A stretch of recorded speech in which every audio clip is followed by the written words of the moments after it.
Tardes. ¿Me confirman si se escucha, por favor? Buenas tardes, licenciado. ¿Se escucha bien? ¿Sí? Buenas tardes, doctor. Sí, se escucha. Perfecto. Bueno, van a disculpar por la demora ya en primer lugar. Tuve ahí unos problemitas, ya saben, de conexión y sobre todo de instalación.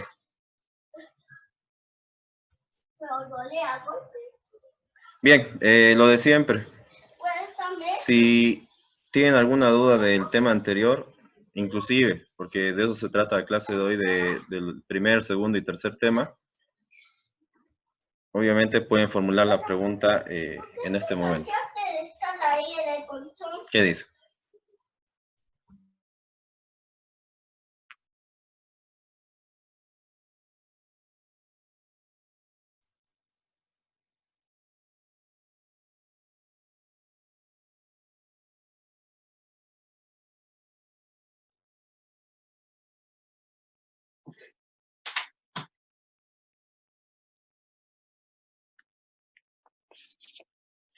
Bien, a ver, habíamos quedado en los modos de ineficacia, ¿no? de los contratos. En primer lugar, ¿qué es lo que se entiende por ineficacia? ¿Se acuerdan?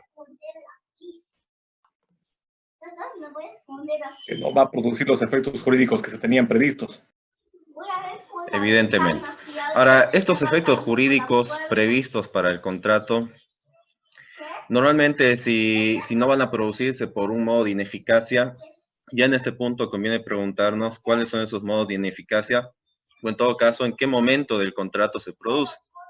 En ese sentido, hay aquellos modos de ineficacia contractual que se producen al nacimiento mismo del contrato.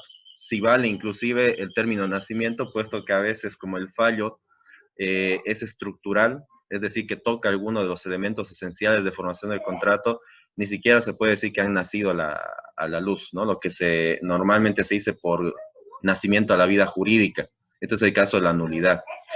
También la anulabilidad en este punto, no sé si lo expliqué en las anteriores clases, pero la nulidad y la anulabilidad no tienen diferencia en este sentido, puesto que ambos suponen alguna deficiencia en los requisitos, en los elementos estructurales del contrato.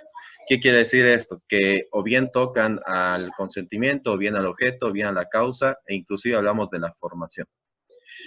Pero asoman también otros dos medios de declaración de ineficacia de los contratos que vamos a ver el día de hoy, que serían la rescisión y finalmente la resolución del contrato. ¿Qué caracteriza en este punto a la rescisión y a la resolución del contrato? Que los efectos, ¿no? que normalmente el contrato llega a cumplir los efectos a los que está destinado. Es decir, sí que, perdón, me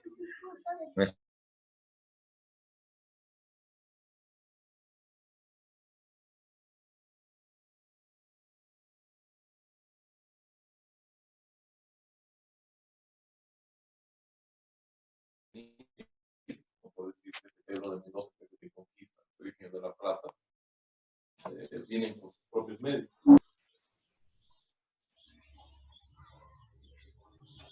Bien, ahora sí, ¿se escucha, no? Sí, licenciado, se escucha. Sí, Ya. sí. Perfecto.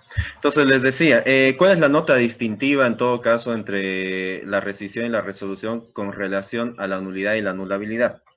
Que podríamos afirmar que en primer lugar lo normal es que los últimos dos, la rescisión y la resolución, en estos casos sí que llega a cumplir algunos efectos del contrato.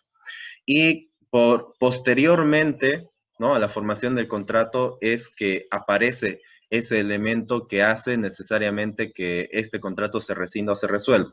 Es decir, que son posteriores, aunque es bueno hacer la aclaración que en el caso concreto de la rescisión también tenemos aquella que ocurre por haberse formado el contrato en estado de peligro de necesidad, que en ese punto podríamos decir sí que hay una falla en la formación del contrato y no posterior, ¿no? Aquí sí que podríamos distinguirlo más con una anulabilidad que con una rescisión propiamente dicha.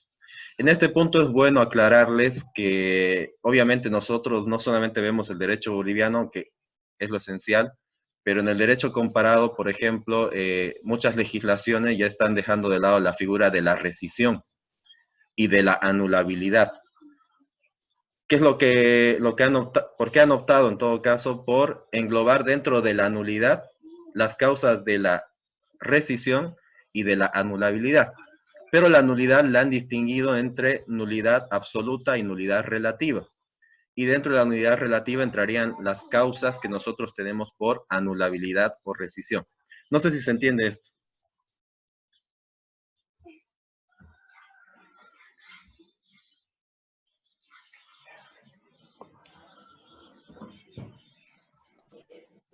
¿Qué dicen? Me gusta que están participativos. Es, Sí. Buenas es tardes. complejo, pero Hola, doctor. Sí. Soy Ariel. Siga. no, siga nomás. Doctor, Sí, buenas tardes. Le buenas doy una tardes. consulta. En el tema de la rescisión, esto se da a partir de que antes de la aplicación de un contrato, ¿no es cierto? ¿O es que ya también es durante la aplicación del contrato? Depende, porque la rescisión, tal como está regulada en nuestra norma civil, se puede dar solamente bueno, por dos motivos, que serían uno, la lesión, y otro, la conclusión en estado de peligro. Fíjense que no es igual. Si bien se han englobado estos dos dentro de la rescisión, la lesión es algo que aparece en lo posterior. ¿Se entiende? Es algo que va apareciendo justamente en aquellos contratos que se ejecutan por tracto sucesivo, es decir, cuya ejecución es periódica. Por otro lado, cuando hablamos del estado de peligro, a diferencia de la lesión, esto no aparece después, sino que aparece en la formación misma del contrato, porque la persona presta su voluntad, pero motivada justamente por un estado de necesidad propia, ¿no? O peligro propio o de otra persona. Entonces podemos decir que de algún modo la conclusión del contrato en estado de necesidad o de peligro, que son parte de la rescisión, crea un vicio en la voluntad de uno de los contratantes. Por lo tanto, no es posterior, sino al momento mismo de la formación. No sé si se entiende bien eso. Sí, doctor. Entonces, en el tema de la resolución, esto es a partir de repente, incumplimiento del objeto mismo del contrato, ¿no? En el ¿Sería tema así? de la resolución, Sí. sí, O la diferencia entre los dos, por ejemplo. ¿Cuál sería, doctor? entre rescisión y resolución, Sí. bueno, que la resolución siempre ocurre por una causa posterior. Jamás puede ser anterior o a la formación misma del contrato. Primera distinción. Segunda, las causales, ¿no? Que el Código Civil establece causales distintas para la rescisión y distintas para la resolución. Pero en cuanto a sus efectos, también podríamos afirmar que hay una diferencia, puesto que la resolución siempre supone, salvo algunos casos, el efecto retroactivo, lo que quiere decir que las partes tienen que restituirse a aquello que habían recibido producto justamente de la formación del contrato, lo que supone que ya hay un principio de ejecución contractual, ¿no? Como por ejemplo el pagar parte del precio, pagar cuotas, comenzar la obra, ¿no? Va a depender del tipo de contrato. Eso, una vez resuelto el contrato, tiene que restituirse. Por eso se dice que hay un efecto retroactivo, que hay que volver a un estado anterior a la formación del contrato. Por el contrario, la rescisión no siempre tiene como nota distintiva el efecto retroactivo. A tal punto podemos decir que la rescisión, por ejemplo, en el caso de la lesión, para que no suponga que el contrato queda totalmente sin efecto, bastará con que la parte demandada reintegra aquella parte en la cual se ha producido la lesión. Eso no se podría, por ejemplo, salvo voluntad de las partes, contener dentro de una resolución del contrato. Gracias, doctor. Ojo que cuando digo Sí. tiene que reintegrar, supone que la lesión, que la vamos a explicar más adelante, crea una especie de desventaja o desequilibrio entre las prestaciones. Por eso es que hay lesión. Ya les expliqué en la anterior clase que la idea de lesión en el ámbito estrictamente civil supone desequilibrio. Sí, me iba a decir algo antes de Claros, una compañera, no sé. Sí, doctor, quería hacerle una Ya. consulta. Cuando ambas partes deciden por voluntad propia dejar sin efecto un contrato, ¿recibe algún nombre? A ver, perdón. Cuando las partes por Sí, voluntad propia, sí, deciden bueno, dejar sin efecto un contrato que ya estaba firmado y todo, deciden dejar sin efecto ese contrato. ¿Tiene algún nombre determinado?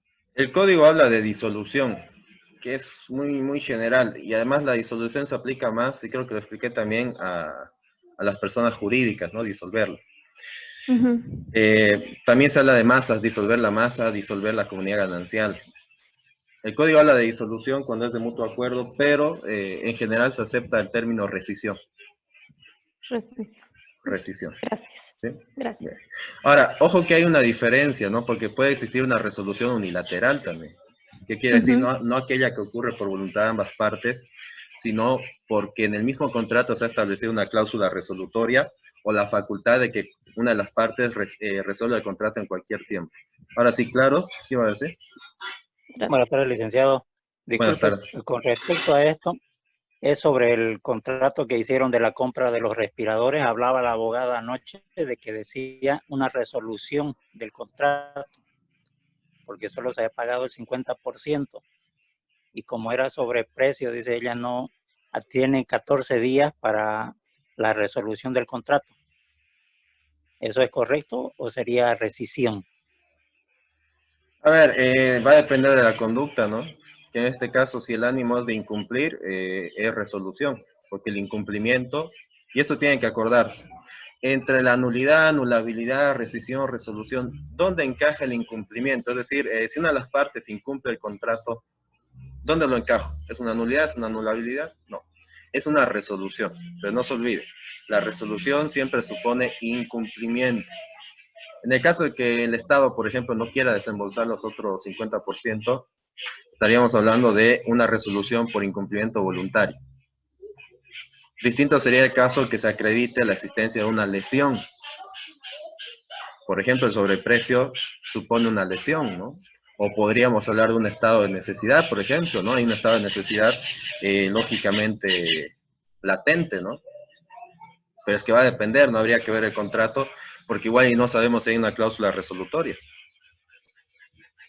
Imagínense que de pronto han establecido Según la que el no pago del otro 50% tendrá como consecuencia la resolución. Pues esto es una cláusula resolutoria y ya no hablaríamos simplemente, ya no habría necesidad de resolver el contrato, puesto que este se resolvería de pleno derecho, es una resolución por efecto de la ley. En este punto lo que cabría es simplemente el efecto retroactivo y los daños, obviamente, que hubiese generado el incumplimiento voluntario. Gracias. Algo más iba a acotar, ¿no?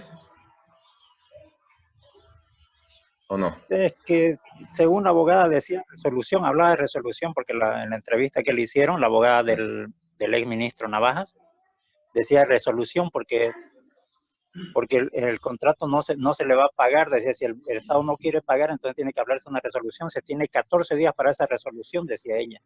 Ya. Ahora decía, le preguntaron si es que el ministro Navajas, al momento de autorizar la compra, conocía del sobreprecio, y dijo primero que no y después que sí. Y después le dicen, ¿cómo puede hablar resolución si desconocían que había una lesión al Estado?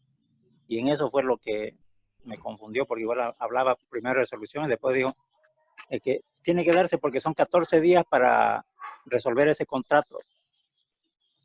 Claro, seguramente Eso ella tiene se que... refiere, habría que verlo el contrato, ¿no? Pero bueno, así como lo cuenta, tendría que verse cuál es el efecto del incumplimiento. Normalmente es una resolución, pero ¿qué pasa? Que es lo que le digo, si en el contrato se establece una cláusula que el incumplimiento de una de las partes tendrá como consecuencia la resolución inmediata, estamos hablando de una resolución. ¿Por qué? Porque está generada justamente por el incumplimiento. No se olviden, resolución supone incumplimiento. Distinto es que luego se acredite que hay lesión, hay una lesión al Estado. ¿Se entiende? Sí, Y en este punto, esto entra en el ámbito del gracias. derecho internacional privado, ¿no? Entiendo que el laboratorio, no sé, la institución que ha proveído estos respiradores es de carácter privado. Si es así, es un conflicto con el elemento de extranjería. Por lo tanto, hay que ceñirse a lo que dice el contrato. Muy bien, gracias, licenciado. Bien. ¿Alguien más?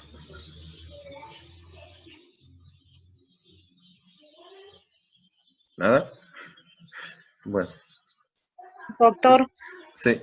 buenas tardes. Hay Buenas tardes. varios compañeros que no pueden ingresar a las clases y están escribiendo en el grupo. ¿Y por qué no pueden ingresar? No sé, doctor, dice que siguen todos los pasos y no pueden. No sé qué les puedo decir. Tienen que ingresar la contraseña porque yo ahora mismo no puedo ver, ¿no? ¿Qué es lo que están escribiendo? Si alguien les puede pasar la contraseña otra vez, el link, por favor, les agradecería. ¿Ya? Ya, doctor. Bueno, gracias. Okay. Bueno, entonces yo les voy a hacer, de modo muy general, les voy a plasmar las diferencias entre los 4 tipos de ineficacia de los contratos. Y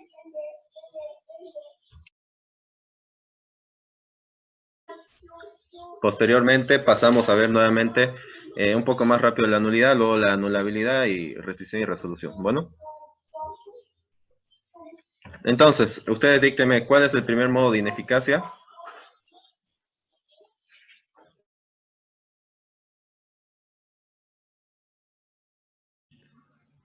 La nulabilidad.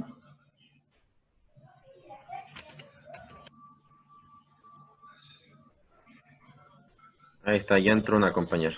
Nulidad. Primero, ¿no? Sí. Perfecto. El segundo es anulabilidad. Habilidad.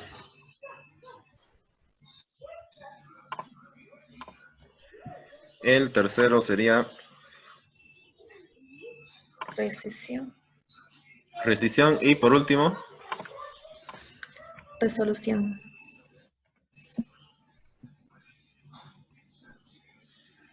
¿por qué les explico esto del derecho comparado? Porque si son estudiantes inquietos, seguramente van a buscar más información que la que les doy acá, que es lo correcto. Y salvo en algunos países de Hispanoamérica, es muy difícil que encuentren la figura de la rescisión o de la anulabilidad, sobre todo la anulabilidad. Entonces, por eso es muy importante que ustedes vean que esto ya encaja dentro de lo que es la nulidad absoluta o la nulidad relativa. Nosotros todavía lo tenemos así, y algunos países también. Pero ya las modernas corrientes indican lo contrario. Porque dicho sea de paso, la materia contractual es una de las materias más dinámicas del derecho civil. ¿Por qué? No en el caso concreto de Bolivia, lógicamente, ¿no? Pero esto se debe, obviamente, a que la materia contractual tiene que responder, lógicamente, al mercado, tiene que responder a una economía dinámica. Por lo tanto, las respuestas en este ámbito tienen que ser muy precisas. Prueba de ello es que por consecuencia de la cuarentena, de la pandemia, de todo esto que estamos viviendo, ya les digo que va a cambiar mucho la materia contractual. O sea, seguro que se van a plantear muchas soluciones nuevas. Por ahí se va a tener que reestructurar casi la gran parte de la teoría del incumplimiento, por ejemplo, qué debe entenderse por caso fortuito, cuáles son los efectos de un incumplimiento generado en estas circunstancias. Es muy, muy dinámica la materia, más que otras, ¿no? Bien, la nulidad y la anulabilidad. Diferencias, no se olviden. Les pregunto y ustedes me responden. La nulidad es un modo de ineficacia que nace a la formación del contrato o por un hecho posterior. A la formación del contrato. Muy bien. A veces se puede entender que ni siquiera se ha llegado a formar, ¿no? Porque es ilícito, se funda en un acuerdo contrario a la ley, falta el objeto, es decir, no se olviden, ¿no? La anulabilidad, misma pregunta. Posterior. Posterior. ¿Seguros? ¿Seguras?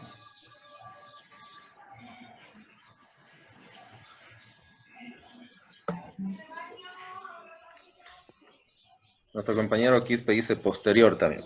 A ver, normalmente Transcurso. la anulabilidad nace en el momento mismo de la formación del contrato, pero tiene sus diferencias, ¿no? A veces toca la capacidad, el consentimiento, por lo tanto nace, ¿no? No es posterior. La rescisión, no la hemos visto y la resolución tampoco, pero ya saben ustedes que en la rescisión hay una que es a la formación del contrato y otra que es posterior, y en la resolución todas son posteriores, no hay una resolución, salvo la cláusula resolutoria, que como está prevista con anterioridad, está prevista la formación del contrato, ¿no? Bueno, hasta aquí se entiende bien entonces las diferencias.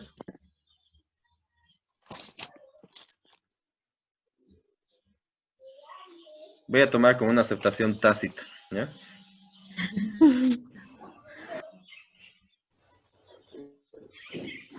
Bien, ¿dudas hasta aquí?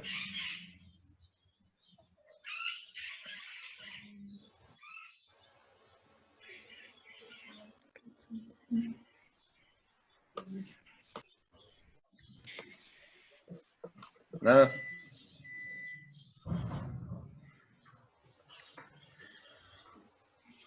Bueno, entonces pasamos a las diapositivas. No se olviden, vamos a ver todas las características de la nulidad. Ya sabemos lo que es la ineficacia de un contrato. Decíamos que la nulidad es la sanción más rigurosa, más dura que se le puede imponer a un contrato.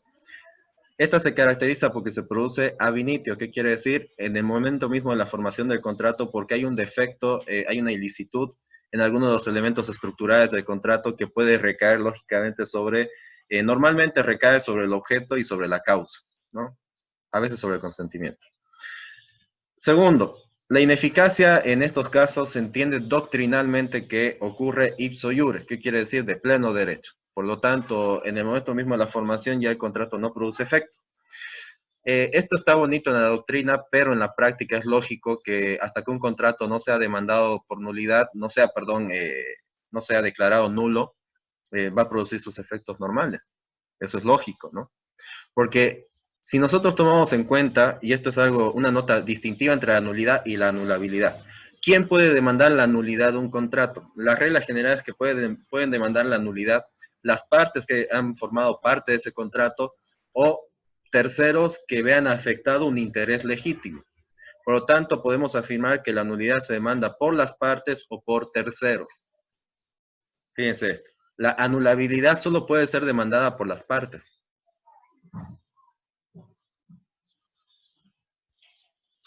La nulidad tiene un carácter definitivo. ¿Qué quiere decir esto? Que un contrato nulo no puede ser confirmado. No se puede convalidar un contrato que es nulo. ¿Se entiende esto? Sí, Sí. Sí, En cambio, se van a fijar que en la anulabilidad es distinto porque en la anulabilidad se puede convalidar el contrato que se acusa de anulable. Se puede convalidar y hay un plazo inclusive para demandar la anulabilidad. Eso nos lleva a lo siguiente, que como la nulidad es un modo de ineficacia de orden público, no prescribe, es imprescriptible. ¿Qué quiere decir que es imprescriptible? A ver, Herbas.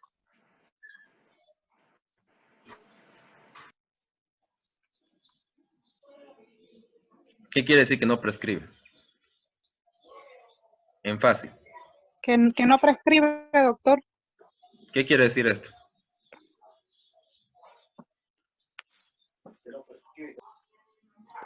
Que no prescribe nunca, que no tiene fin, que no termina,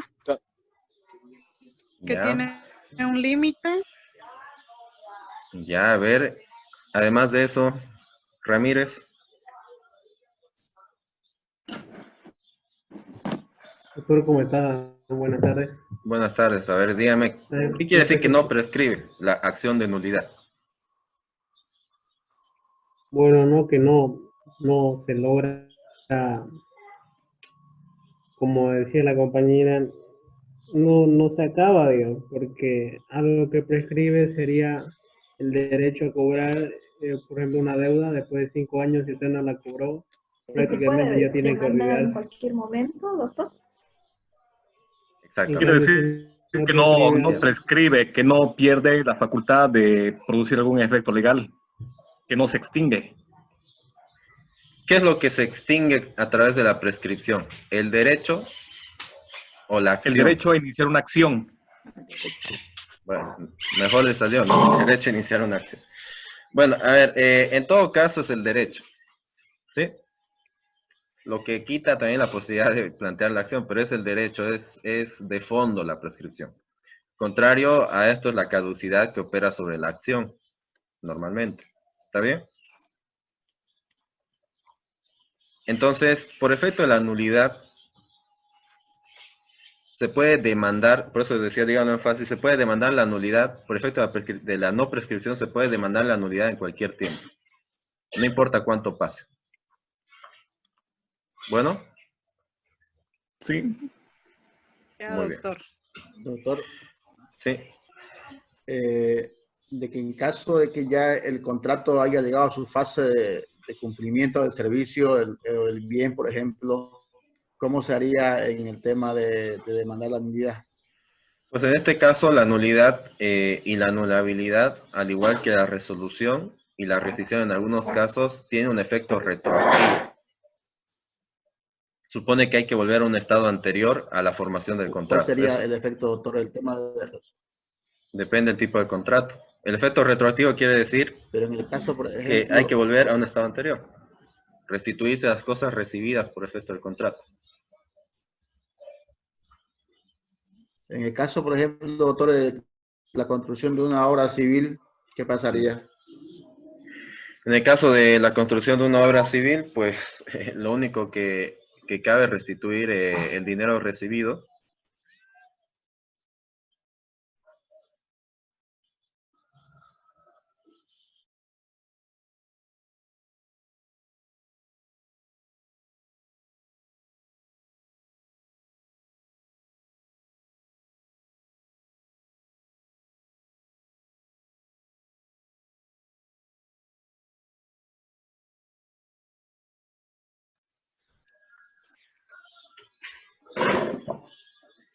Hola, hola.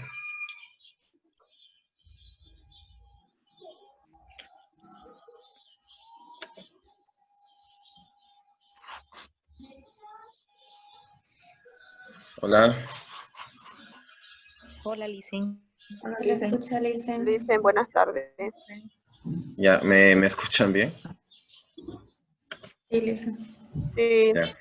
No van a disculpar tema de batería, ¿ya? dicen, Sí. antes que continuemos, estábamos hablando con los compañeros de que el examen a qué hora va a ser, porque tenemos otra materia a las 7. El examen va a ser antes de eso, seguro. ¿A qué hora iniciamos? ¿A las 4:20? No, 4:40, ¿no? 4:30. 4:40. ¿Por ahí? Sí. No, va a ser el examen, Sí, pónganle Lisen. que a las 6:20, por ahí. 6:20.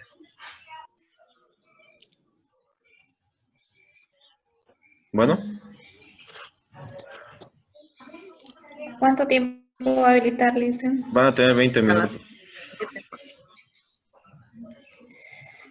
Les, Preguntas a- son. Doctor, les- no se pasa. les alcanza, ¿no?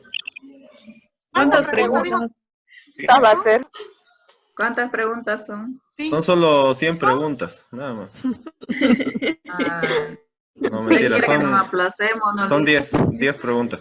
10 preguntas Pero, tienen 20 minutos y son de opción múltiple. O sea, no debería tener pero problema. doctor, 30 minutos, hasta en leer nomás y se nos va a ir el tiempo.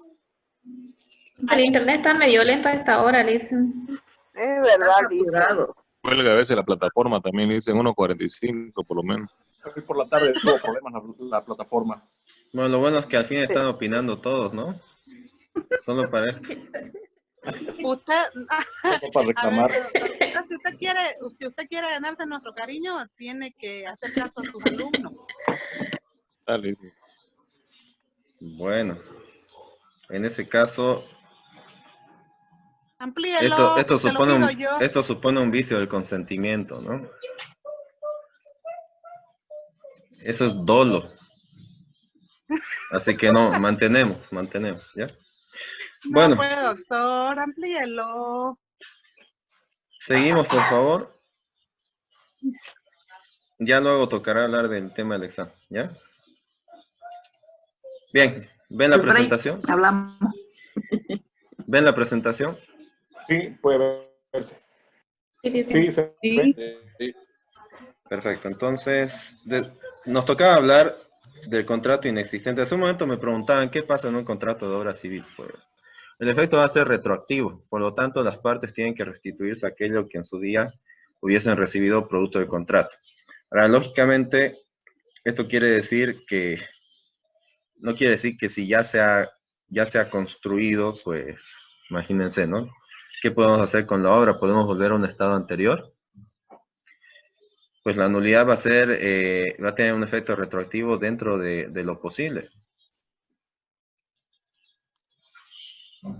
Claro que se salvan lógicamente los derechos que hubiesen constituido aquellos de buena fe. Pero en el caso concreto la nulidad es más complejo, puesto que no es lo mismo hablar de nulidad, por ejemplo, que de inexistencia del acto. Y eso es lo que vamos a ver en este momento, el contrato inexistente, que inclusive esto puede afectar a terceros de buena fe, puesto que un contrato inexistente normalmente tiene su fundamento en una causa totalmente ilícita, no convalidable y por lo tanto que no podría producir efectos ni siquiera en favor de un tercero que no hubiese participado de la relación contractual.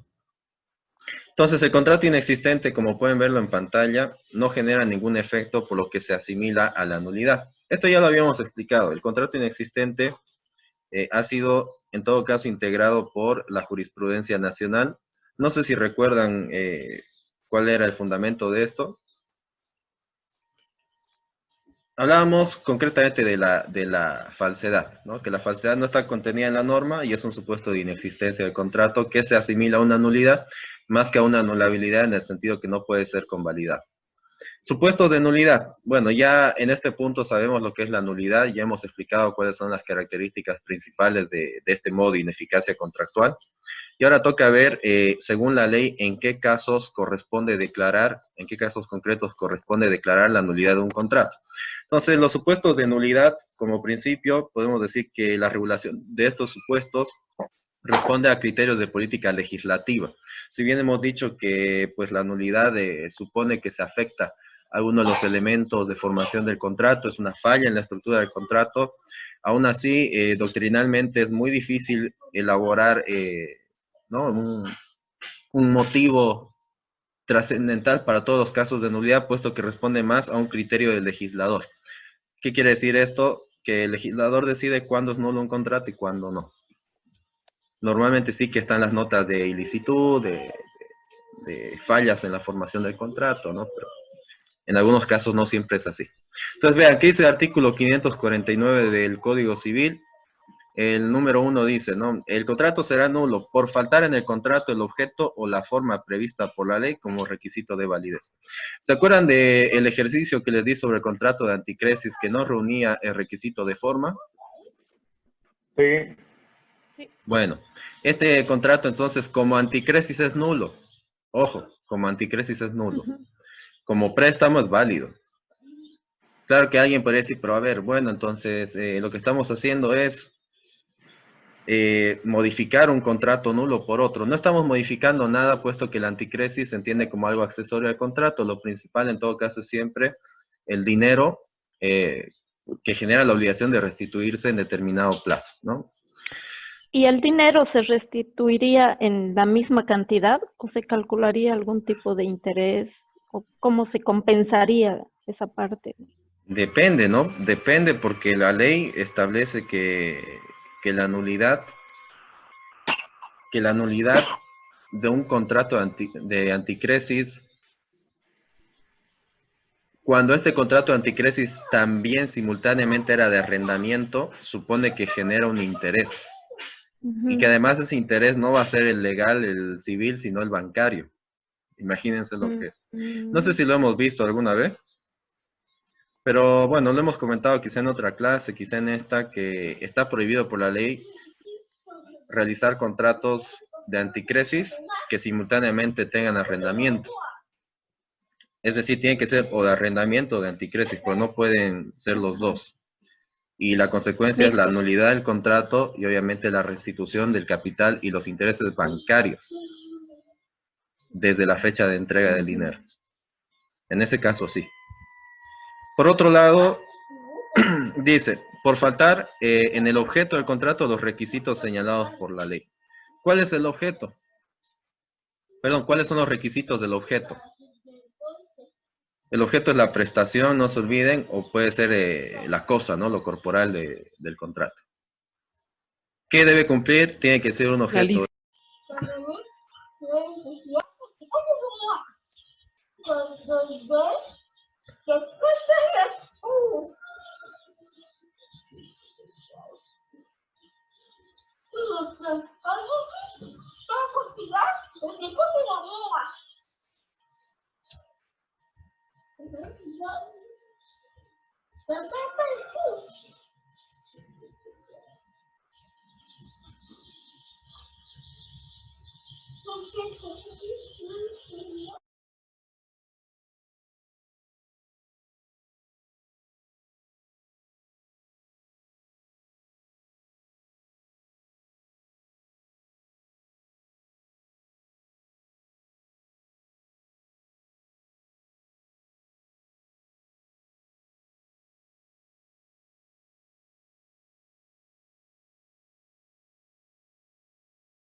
Bueno, ¿me escuchan?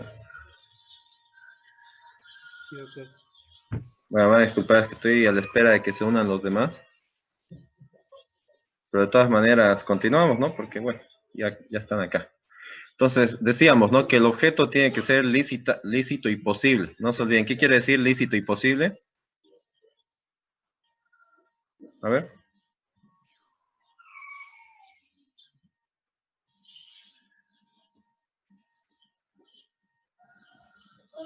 ¿Qué quiere decir? Acorde al ordenamiento jurídico nacional, no debe y debe versar sobre algo que es posible de realizarse materialmente.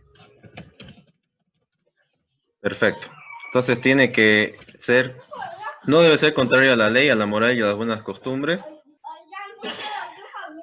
Y lógicamente tiene que ser materialmente o jurídicamente posible, ¿no? Eso quiere decir, entonces, cuando el objeto es ilícito, es decir, prohibido expresamente por la ley, o es imposible, lógicamente esto va a tener como consecuencia la declaración de una nulidad. Eso concretamente quiere decir ilicitud del objeto, o en su caso, que no cumpla con los requisitos exigidos por la ley. Bueno, todo eso tiene como consecuencia, repito, la declaratoria de nulidad. Ahora bien, vamos a ir otra vez. ¿Se ve, no? El 549. Sí. Bien. El 3. Por ilicitud de la causa o por ilicitud del motivo que impulsó a las partes a celebrar el contrato. Vamos a lo mismo, ¿no? Al final el motivo, la causa es aquello que, valga la redundancia, motiva, ¿no? Mueve a las partes a celebrar determinado contrato. Esto toca mucho con lo que es la simulación. No se olviden que también hemos tenido un ejercicio práctico sobre la simulación de contrato. Ahora bien, en cuanto a la simulación del contrato, ¿qué es lo que falta? ¿Cuál de los requisitos esenciales de formación faltan para declarar la simulación de un contrato? El requisito de la causa. La causa, ¿no? Por eso es que ahí mismo en el ejercicio yo les pregunté, ¿no? ¿Qué es lo que falta? Pues la causa, ¿no? Porque la causa en todo caso o bien falta o bien es ilícita.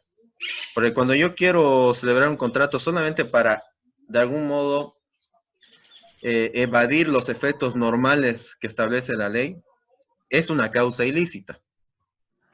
¿Sí? Es un motivo ilícito. Es que el motivo puede ser el más variado de todos. No hay un motivo prefijado en la ley como puede ser, ¿no? Que sea la forma. La motivación puede ser de todo tipo. Bueno. Cuarto, por error esencial sobre la naturaleza o sobre el objeto del contrato. Esto tiene que ver, bueno, esto por ahí tiene más aplicación cuando hablamos de un objeto corporal, ¿no? Cuando hay un error esencial.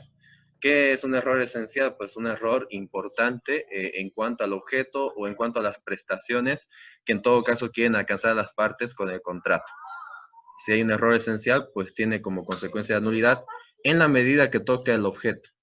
Y 5 en los demás casos determinados por la ley. Pues la ley a veces sanciona con nulidad, aunque no esté expresamente previsto en el 549.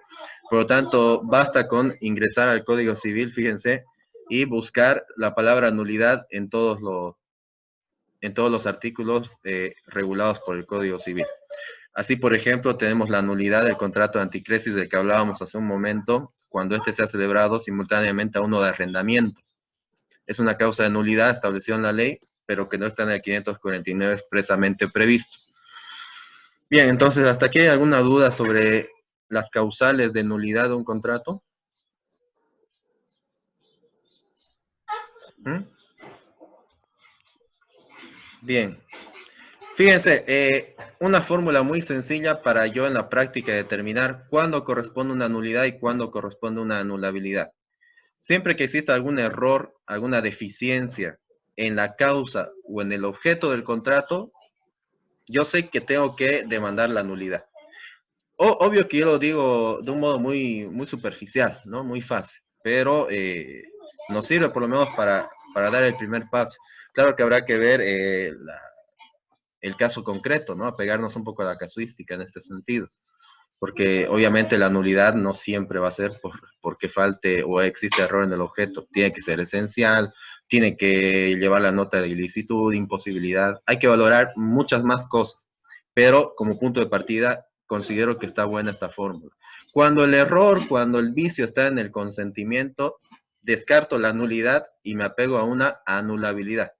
Entonces, fíjense, al dividir los requisitos esenciales de formación, ya salen la nulidad y la anulabilidad. Pero esta fórmula no nos va a servir para la resolución o para la rescisión. ¿Está bien? ¿Se entiende lo que acabo de decir? No, Licen, explíquelo de nuevo, por favor. A ver, yo en la práctica tengo que plantear un modo de ineficacia. Tengo que demandar nulidad o anulabilidad. Ahora, ¿cómo sé cuál voy a demandar? Porque a veces, hay muchas veces donde los abogados cometen el error de demandar una anulabilidad cuando correspondía a una nulidad. ¿Se entiende? Sí. Pues, ¿cuál sería una fórmula, por lo menos para el inicio? No digo que sea definitiva. Que yo vea dónde está el error, dónde está la falla estructural. ¿Está en el consentimiento, está en el objeto, está en la causa o está en la forma? Fíjense, si el error se encuentra en la causa, en el objeto o en la forma, estamos hablando de una nulidad. Si el error o el vicio está en el consentimiento, estamos hablando de una anulabilidad. De todas maneras, hay que ver cada caso, cada contrato, ¿no? Puede ser que esta fórmula no resulte definitiva. ¿Se entiende esto? Sí. Por ejemplo, van y me consulta, ¿no? un esposo que no ha participado en la venta de un bien ganancial, sin ver la ley. Me dice, no, yo no he firmado. ¿Es un problema de qué? ¿De objeto, de causa, de consentimiento o de forma? De Consentimiento. consentimiento. De consentimiento. Entonces, ¿qué va a ser, nulidad o anulabilidad? Anulabilidad. Anulabilidad. Y sin ver la ley, ojo, ¿no? Si es un tema de consentimiento, es una anulabilidad. Por ahí me dicen, no, que le cuento que yo compré una casa, en el contrato decía, perdón, un departamento ubicado en el centro de la ciudad, en planta baja. Y cuando al final hablo con el vendedor, me dice, no, le cuento, es que ese ya lo había vendido y en realidad el contrato que usted hizo fue uno que está ubicado en el cuarto anillo y que está en un tercer piso. ¿Se dan cuenta? ¿Qué sería? Sí. ¿Error en qué? En el objeto. En el objeto. Entonces, es una Nulidad. nulidad. Entonces, fíjense, es una fórmula muy simple. Listen, Sí. un ejemplo de anulabilidad, pero con una sola persona. Esto estamos hablando cuando hay un matrimonio, ¿no? Es un ejemplo simplemente, ¿no? El vicio Ya. de consentimiento puede ser otro también, ¿no? Puede ser que le han obligado. A ver, en una persona, en una sola persona, digamos, ¿cuál más o menos? Que hubiese existido intimidación para Que lo para hayan aceptar. obligado. Claro. Ese es un vicio de consentimiento. O que lo Ya. hubiesen inducido en error, por ejemplo, ¿no? Para consentir. Ya.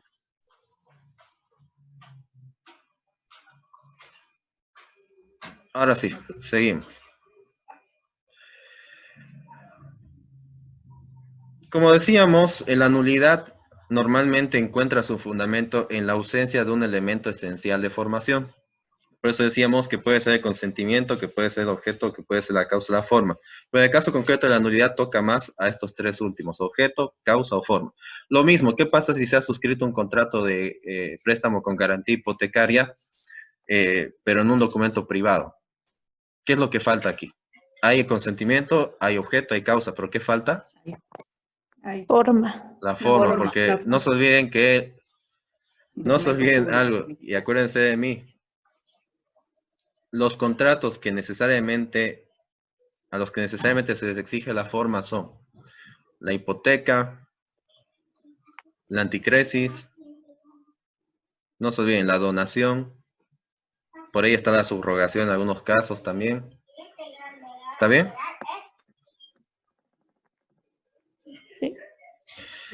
La nulidad puede ser absoluta, pero también puede ser parcial. En la nulidad absoluta, entiéndase que se deja sin efecto la totalidad del contrato.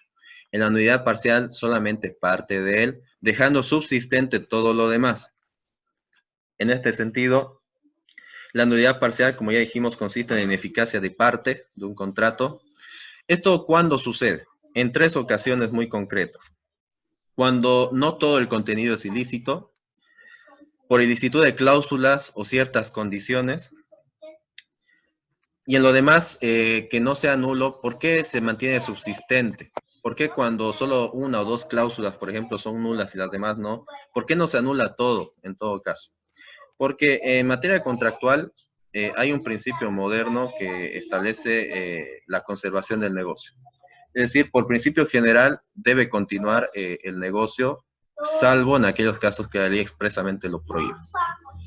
Ese es entonces el fundamento de que se mantenga la nulidad. Entonces, si una de las cláusulas, por ejemplo, tiene objeto ilícito, causa ilícita, o no reúne la forma, la nulidad va a ser parcial.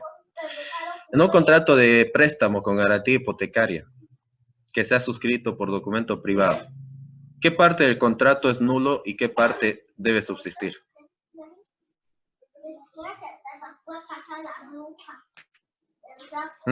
¿Qué dice?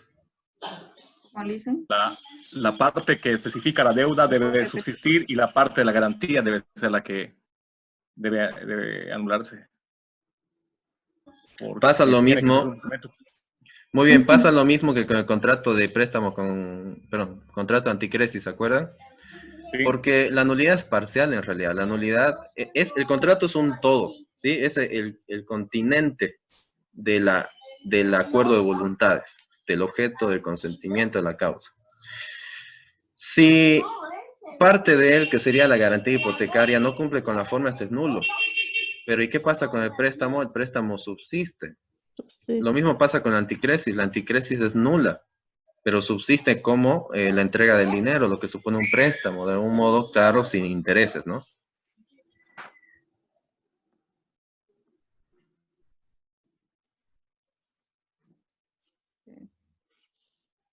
Bien, les voy a pedir, denme un segundito, ¿ya?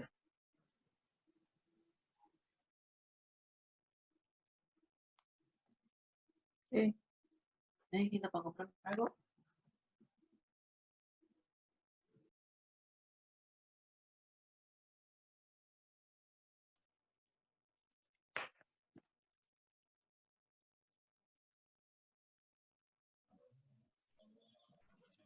Bien. Ahora sí se escucha, ¿no? Sí. Ya, perfecto. Un momentito, algo no anda bien.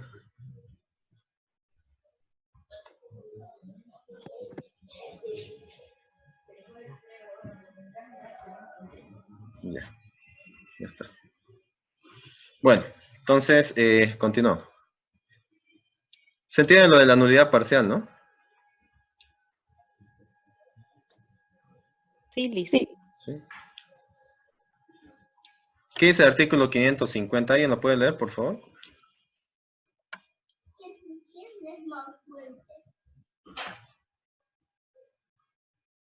¿Alguien lo puede leer?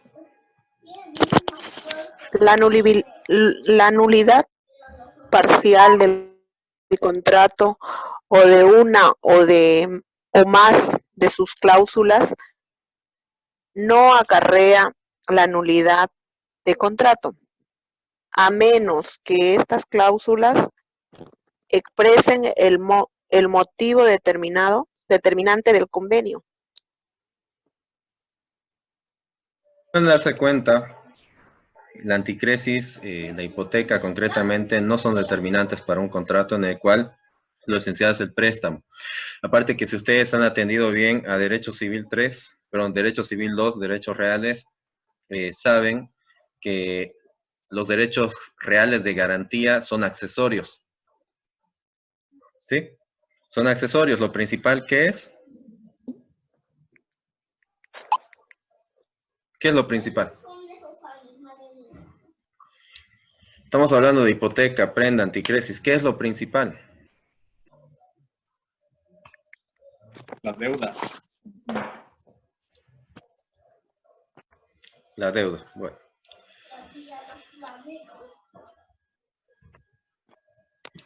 Sigamos. Ahora sí, vamos con la anulabilidad. ¿Qué pueden observar en la imagen? ¿Qué les sugiere en todo caso la imagen?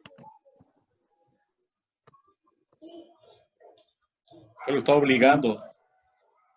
Voluntad viciada. Voluntad viciada, ¿no? Entonces, es un tema de Anulabilidad. consentimiento. Ahora sí, anulabilidad. Bueno, ahora sí, ¿qué es la anulabilidad conceptualmente hablando? Tipo de ineficacia que depende del ejercicio de la acción por la persona legitimada. Entonces, desde ya, nótese que esa es una diferencia esencial. Ya lo decíamos, a diferencia de la anulabilidad puede ser demandada solamente por las partes. La nulidad, como está fundada en un interés público, puede ser demandada por las partes o por los terceros que ven afectado su interés legítimo, o que tienen un interés legítimo, mejor dicho. ¿Se entiende esta última parte? Sí. Bien. Hasta el momento en el que se demanda la anulabilidad, se supone que va a surtir sus efectos normales. Por eso es que eso es lo que decimos ahí. Muy bien, ahora sí. ¿Volvió aquí atrás?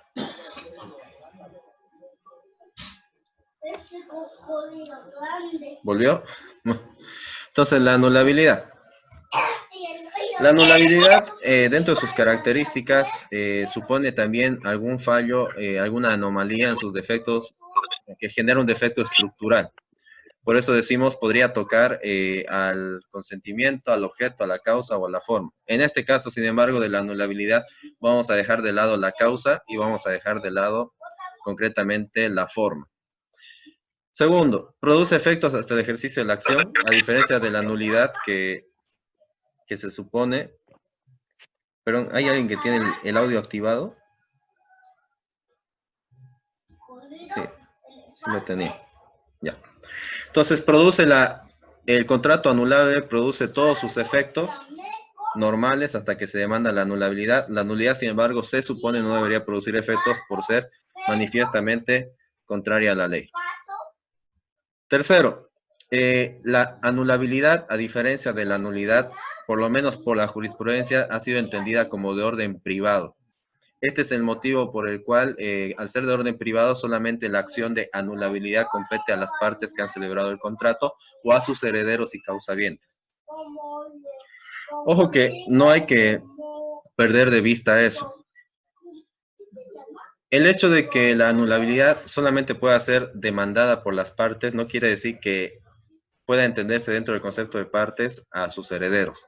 O sea, los herederos también estarían legitimados. Bueno, ¿qué quiere decir? Cuando un heredero está legitimado a demandar anulabilidad. ¿En qué casos, por ejemplo? Cuando fallece la persona que firmó el contrato. Ya, perfecto. Opera una sucesión, no se olvide, ¿no? Ah, sucesión, sí. La anulabilidad es prescriptible, a diferencia de la nulidad. Vuelvo al orden público de la nulidad y al orden, supuestamente orden privado de la anulabilidad. Como es de orden público, la nulidad no prescribe, por eso se puede demandar en cualquier tiempo. No hay un plazo en todo caso para demandar, ni siquiera como excepción. Por el contrario, la anulabilidad, como es de orden privado, la ley da un plazo de 5 años. Es decir, a los 5 años prescribe la acción de anulabilidad. A diferencia de la nulidad, también la anulabilidad, nótese que un contrato anulable puede ser convalidado, puede ser confirmado. ¿Qué quiere decir?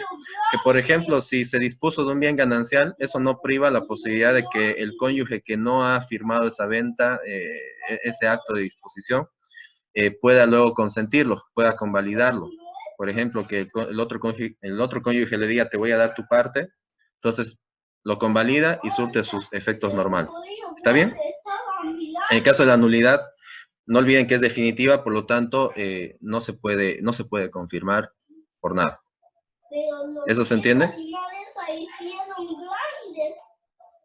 Sí. Bien.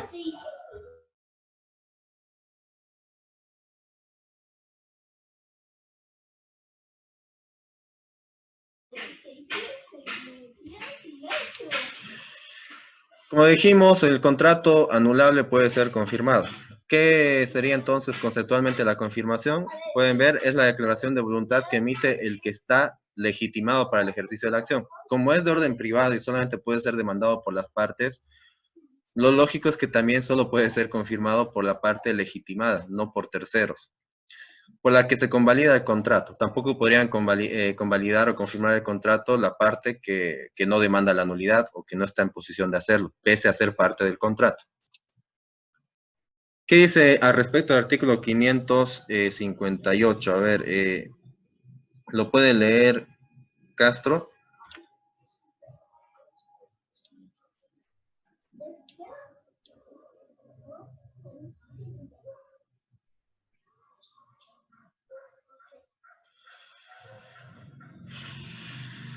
El tiempo corre, ¿no?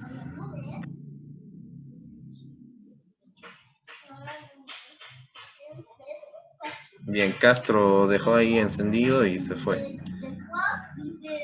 Campos. No, ahora lo leo, dice. La parte a quien la ley le confiere la facultad de mandar la anulación puede confirmar el contrato. ¿Qué más? Parágrafo 2. El contrato anulable celebrado por un incapaz también puede ser confirmado incapaz también puede ser confirmado mientras dure la incapacidad si el representante legal de aquel tiene potestad legal para ese efecto. Bien. El tercero, la confirmación hace eficaz el contrato retroactivamente al momento de la celebración sin perjuicio del derecho de los terceros. Muy bien. Causas de la anulabilidad. ¿En qué casos la ley concretamente contempla que un contrato debería ser anulado? Por vicios de la voluntad, fundamentalmente error, violencia, intimidación y dolo. Segundo, por incapacidad de una de las partes.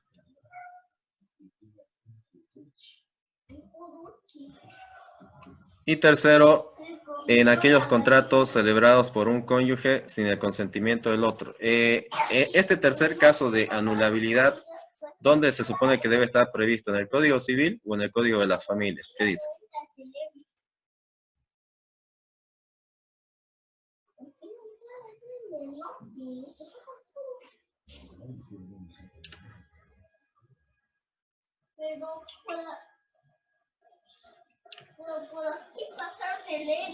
¿Qué dicen?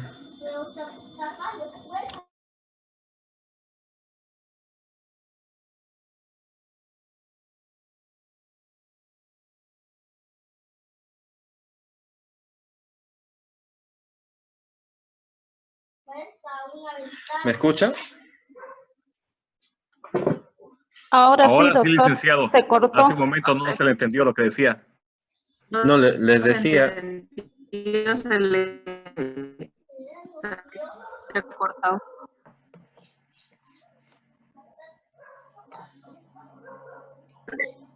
bien, ahora sí se escucha entonces. Les decía, el contrato celebrado por un cónyuge sin el consentimiento del otro, ¿dónde debería estar previsto? ¿En el Código Civil o en el Código de las Familias?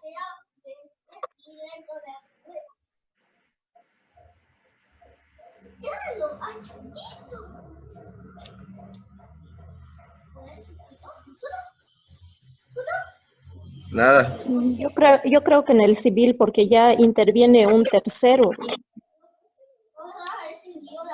Bueno, es válida la opinión, pero está previsto en el Código de las Familias. Bueno.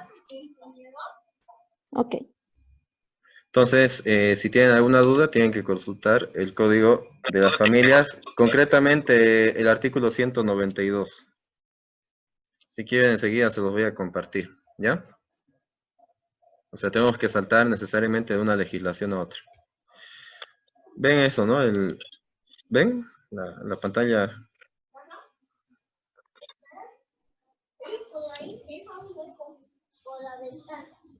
¿Se ve el Código de las Familias? Ley No, 603. ahora sí. Ahora sí, licenciado. Bueno, entonces ustedes buscan el artículo 192. ¿Y qué dice? A ver, por favor, claros. El 192 dice, para enajenar, hipotecar, ignorar, gravar o dejar en prenda los bienes comunes, es indispensable el consentimiento expreso de ambos cónyuges, dado por sí, con poder especial, o por medio de un apoderado con poder especial. Cuando no sea posible obtener ese poder y en caso de ausencia o imposibilidad de ejercer la administración por uno de los cónyuges, debe obtenerse la autorización judicial respectiva. Bien, 2.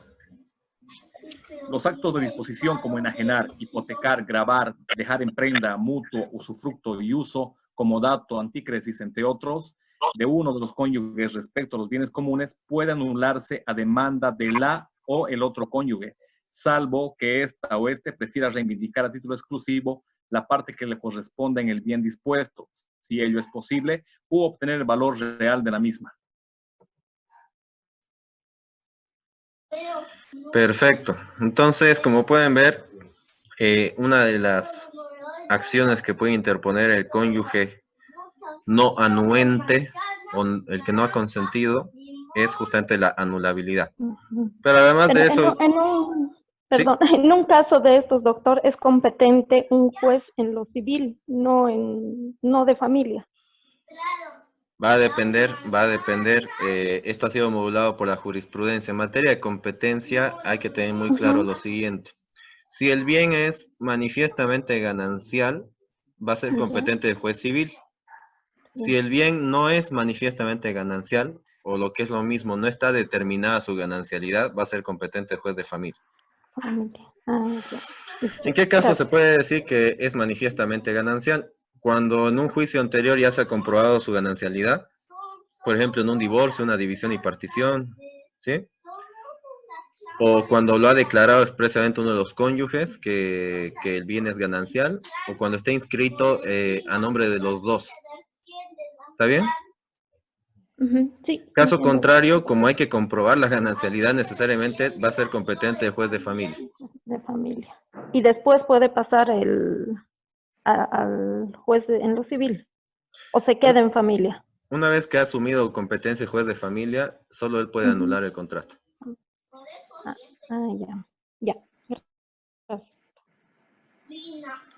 Muy bien, entonces vuelvo a... ¿Se ve la presentación? Sí. Bien, el artículo 554 del Código Civil señala en qué casos es anulable, no nulo, anulable un contrato. Entonces dice, el 1 por falta de consentimiento para su formación, ¿no? Falta de consentimiento, es el caso del cónyuge no anuente, ¿no? 2, por incapacidad. Ahí va, por incapacidad de una de las partes contratantes. ¿Cuándo una persona es incapaz? Cuando es menor de edad.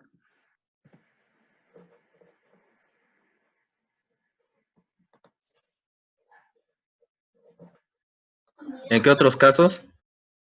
Interdicto. Declarado interdicto. ¿Y si no es interdicto? Perdón, reformulo. ¿Y si no, y si es un incapaz de obrar? Claro, pero no declarado formalmente como interdicto, ¿qué pasa? Tiene que ser declarada la interdicción anteriormente al contrato, si mal no recuerdo. Muy bien. Fíjense que la ley en este sentido es muy sabia. ¿Cómo es posible que a veces por negligencia, desconocimiento o cualquier otro motivo no se hubiese declarado la interdicción? Porque fíjense que la interdicción, si bien es una situación legal, necesariamente requiere la comprobación de una situación fáctica. ¿Se entiende qué es la situación fáctica? De los hechos. Exactamente, es un hecho que hay que comprobar. Ahora, el no comprobar, imagínense, no quiere decir que en la verdad esa persona no sea incapaz, puesto que la interdicción no es necesariamente coexistente a la incapacidad, sino que supone que la incapacidad es anterior y que por lo tanto la interdicción es necesariamente posterior. En ese sentido, ¿cuál es el único?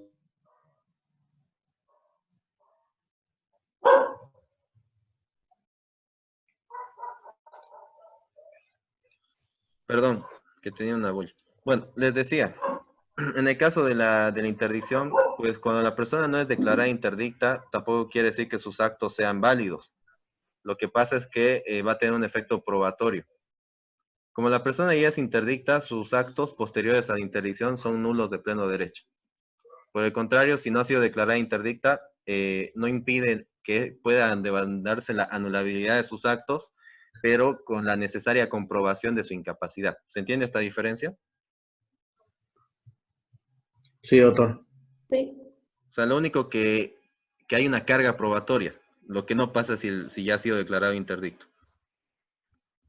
Eso quiere decir, doctor, que para plantear, por ejemplo, la anulabilidad, tendríamos primero que probar, ¿no? En la demanda, este tema de la interdicción de la prueba correspondiente. Pues, ¿no? Exactamente. 3. Porque una de las partes, aún sin haber sido declarada interdicta, y esto es lo que les digo, ¿no? Era incapaz de querer o entender en el momento de celebrarse, siempre que resulte de mala fe en la otra parte, apreciada por el perjuicio que se ocasiona a la primera, según la naturaleza del acto y por otras circunstancias. 4. Por violencia, dolo, error sustancial sobre la materia o sobre las cualidades de la cosa. Por eso les decía hace un momento, acuérdense que yo dije de la anulabilidad hay que excluir la forma y hay que excluir la causa, puesto que estas corresponden a la nulidad. Es más del consentimiento, pero no excluye al objeto. Fíjense cuando dice error sustancial sobre la identidad o cualidades de la persona, ¿no? Obviamente, perdón, el tema del objeto también es nulidad. Obviamente, cuando hablamos de las cualidades de la persona, tiene que ver con el consentimiento. No sé si se entiende. Porque al final, ¿quién es el que presta el consentimiento?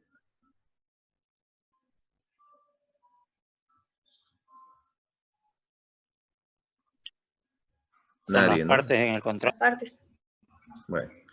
Y el 6, en los demás casos determinados por la ley, siempre se deja esa puerta abierta en el caso de que la ley decida regular alguna causa de anulabilidad no prevista en el artículo 554. En ese sentido, se aplica la misma técnica legislativa que las causales de nulidad. Prueba de ello es que en el Código de la Familia se regule la anulabilidad por los actos no consentidos por uno de los cónyuges. Ahora sí, pasamos a la rescisión. Rápidamente.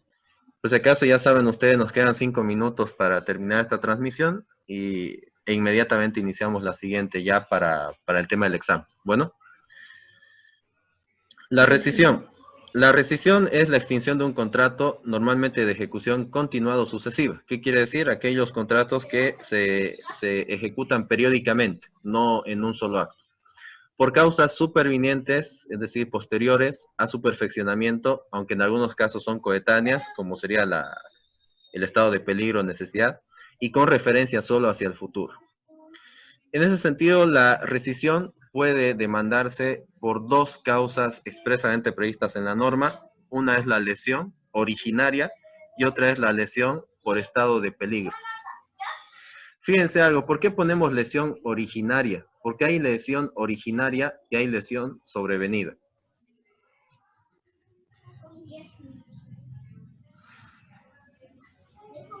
¿No van a preguntar por qué? Porque la originaria sería en el momento de que se empiece el contrato. Es decir, puede ser una lesión que digamos que hay un representante que hace un contrato que puede dañar en el patrimonio de su representado. Bien. Ese sería originario desde el principio. Ya puede ser, tiene un vicio. Uh-huh. A ver, miren que esto me hace recuerdo mucho al derecho romano, concretamente una parte del derecho romano. Claro, con usted llevamos derecho romano, ¿no? Silenciado. Bueno, acuérdese de los minoris viginti quinque anni, ¿se acuerda? De la frase, no. Bueno, la verdad, no. Son los menores de 25 años, ¿se acuerda? Que, bueno, y los que han llevado derecho romano, por ahí no conmigo, pero sí lo han visto, que la curatela se le asignaba a los menores de 25 años, pero que ya eran púberes. ¿Por qué se les asignaba no, la curatela. ¿Por qué se les asignaba curador a los menores de 25 años? O sea, ellos eran plenamente capaces, pero ¿por qué se les asignaba un curador? Para que no malgasten el patrimonio familiar que le era heredado. Esos eran los pródigos, ¿no? Pero la curatela para los minoris viginte quinque annis, o menores de 25 años, era aquella asistencia que se le otorgaba a un menor de 25 años, producto de su inexperiencia, ¿sí? Su ingenuidad. Es decir, cuando celebraba contratos que afectaban a su patrimonio, pero justamente por su inexperiencia. Entonces, pasa esto con la lesión. La lesión supone un desequilibrio en las prestaciones. Pero ese desequilibrio no es suficiente, sino que hay que acreditar la mala fe de la otra parte, es decir, que se aprovecha de esa situación. Y obviamente habrá que ver también la inexperiencia, ¿no? Puede ser la falta de conocimiento, inexperiencia de la persona que ha celebrado el acto. Bueno. La lesión puede ser originaria en el sentido que es al nacimiento del contrato, es decir, la persona por falta de conocimiento, por inexperiencia, se provoca un daño en su patrimonio, daño que es lógicamente aprovechado por la contraparte, Pero también hay una lesión sobreviniente, hay una lesión posterior. Esta lesión posterior, no originaria, es la que se consolida como excesiva onerosidad, que no es una causa de rescisión, sino de resolución de los contratos. Imagínense que por causa del coronavirus, la cuarentena, miren que hasta yo me escucho repetitivo ya con el tema, pero es que hay que aprovechar la situación para hablar de esto, ¿no? Una persona sigue ejecutando la obra, pero solamente el contratista puede salir los días, podía salir los días que le tocaba, ¿no? Según su cédula de identidad. ¿Me siguen? Sí, doctor. Y el poder llevar trabajadores a la obra le supone un gasto mayor. Sí, le supone un perjuicio. Porque le van a cobrar más, obviamente, al trabajar en cuarentena van a tener que cobrar más, que es lo lógico, ¿no? Esto supone que el contratista va a gastar mucho más. Esto provoca una lesión, un desequilibrio entre su prestación, que es la misma, no cambia, pero en los gastos en los que tiene que incurrir. Es una lesión en la prestación, pero no al nacimiento del contrato, sino en lo posterior. Entonces, la lesión originaria es causa de rescisión y la rescisión sobrevenida es causa de resolución por excesiva onerosidad. ¿Se entiende esto? Sí.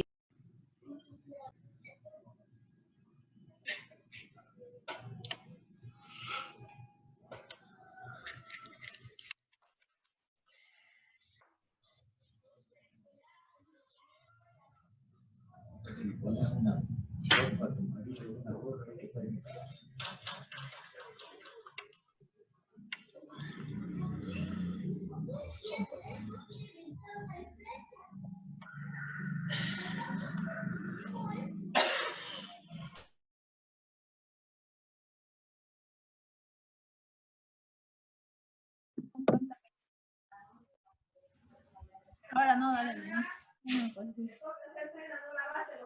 ¿Y ahora qué? No, se puede ver ahora. ¿Y por qué decir que está suspendida y le dice que no? Qué linda dijo que no está suspendida. Ya escuchó, vaya a lavar los platos.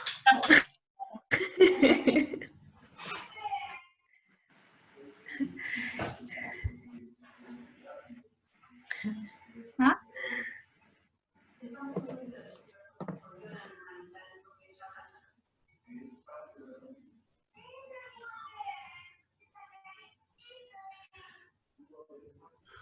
Más bien que no había muchos compañeros escuchando eso, ¿no?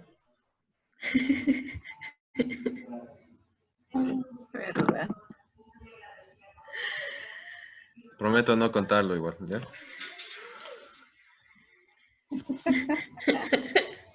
Lo van a escuchar en el video cuando lo suba.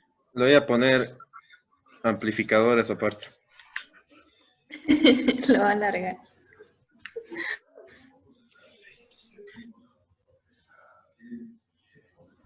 Bien, ¿en qué parte estábamos entonces? Lesión originaria. Lesión. Lesión y estado de peligro. Perfecto, entonces ahí vamos.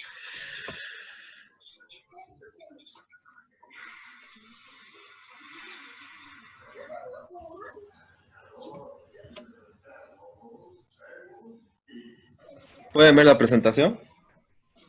Sí, Licen. Bueno, entonces vamos con... Estas son causas de rescisión, no se olviden. La rescisión en general supone o tiende al restablecimiento de las prestaciones, ¿no?, contractuales y busca el equilibrio, perdón, entre ambos. Entonces vean que los fines son distintos. Características esenciales de la rescisión: no supone un defecto estructural. ¿Qué quiere decir esto? Que no pasa lo mismo que en la nulidad o en la anulabilidad. Es decir, no tenemos que descartar ya a priori defectos de consentimiento, el objeto, la causa. ¿Está bien? No tiene entonces eso. No tiene nada que ver con los requisitos esenciales de formación. Solamente son posteriores, pero coetáneos sí nacen, pero pero por causas muy estrictas determinadas en la ley. Sus efectos pueden dañar intereses concretos, por eso es que también es de orden público la rescisión. El contrato en principio es esencialmente eficaz, porque como no hay una falla en el consentimiento, en el objeto, en la causa, es eficaz hasta que se demande la rescisión. Causas, no se olviden, la rescisión opera por lesión originaria y por... ¿Cuál es la segunda causa? Lesión de peligro. Estado de peligro. Exactamente, conclusión en estado de peligro o necesidad. Por ejemplo, ¿qué tal si yo necesito un tratamiento, no sé, para una enfermedad terminal o muy grave? Y para eso alguien me ofrece comprarme el único bien que tengo por un precio ínfimo. ¿Podríamos afirmar que es una lesión, es un estado de peligro? Sí. ¿Sí? Un estado de necesidad. De necesidad más que todo, ¿no? Eso por citar un ejemplo. Bien. La primera causa entonces, la lesión. ¿Qué le sugiere la imagen?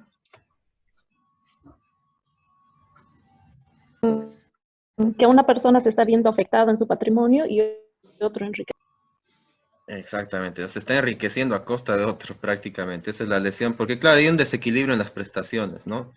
Es lo que se llama lesión enorme. Es un término muy acuñado en nuestra práctica, lesión enorme, dicen, ¿no? Bueno, la lesión es enorme siempre y cuando supere la mitad. Ese es el parámetro. Bueno, porque es necesario, no es que se aprovecha de la inexperiencia simplemente o la falta de conocimiento en el tema de la lesión, sino que cuantitativamente la afectación tiene que ser en la mitad o más del precio a la fecha de la disposición del objeto. ¿Está bien? Sí. Sí, O sea que si no supera la mitad no hay lesión directamente. Bien, ¿cuál es el objetivo? Evitar un excesivo desequilibrio en las prestaciones. La idea de la lesión, de la rescisión por lesión, se encuentra justamente en la equidad, ¿no? En el principio conmutativo que debe regir a los contratos, en la igualdad. Eso según nuestro código. En el derecho contractual moderno ha cambiado un poco el enfoque, y lo voy a explicar. La lesión no encuentra su fundamento en el equilibrio, sino en la buena fe o en la mala fe. Es decir, si hay conocimiento en esa lesión, solamente en esos casos procede. No así solamente por el desequilibrio, puesto que esto en la mayoría de las legislaciones se ha entendido que juega en contra de la economía de libre mercado, en el cual las personas pueden ofertar a precios bajos. Pero nuestra norma tampoco es que sea muy arcaica, sino que contempla que la lesión tiene que contener el elemento de la mala fe, con lo cual no estamos tan lejos de la doctrina moderna en ese sentido. ¿Cuándo procede entonces la lesión?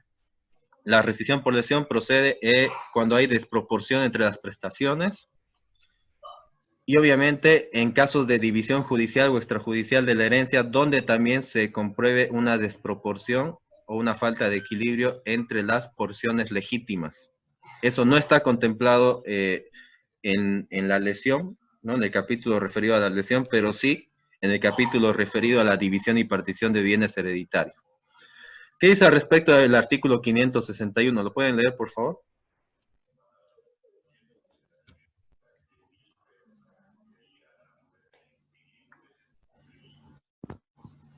Artículo 561. Rescisión del contrato por efecto de la lesión. Parágrafo 1.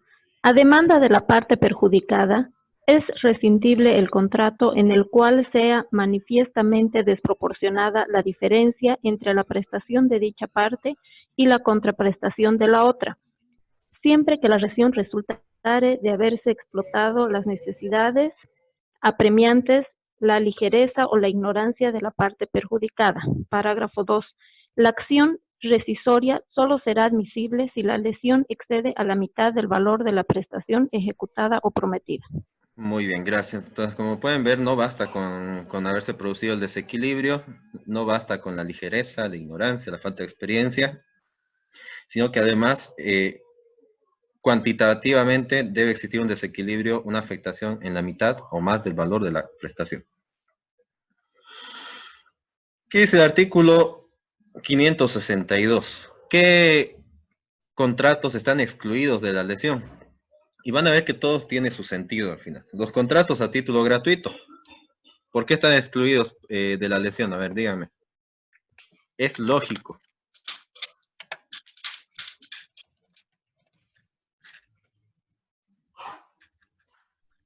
Porque no existe pago alguno. Exactamente. Al no existir una prestación económica, en definitiva, una contraprestación, ¿dónde se va a producir la lesión? Es decir, ¿cómo se puede corroborar la lesión? Difícil, ¿no? Objetivamente no hay lesión. Nadie podría decir tampoco la contraparte, yo doné porque abusó de mí o de mi ignorancia, ¿no? Pues, distinto es que se hubiese producido un error en el consentimiento, que creía que le estaba vendiendo cuando le estaba donando. Es distinto, ¿se entiende? Sí. Contratos aleatorios. Los contratos aleatorios son esencialmente los contratos de juegos de azar, ¿no? Como son aleatorios, las partes a priori no saben cuáles son sus prestaciones. Por lo tanto, es difícil determinar cuál es el contenido de la prestación. La transacción. En la transacción, porque obviamente contiene el elemento voluntad y aparte que supone un intercambio recíproco, por lo cual no puede acreditarse la existencia de un desequilibrio.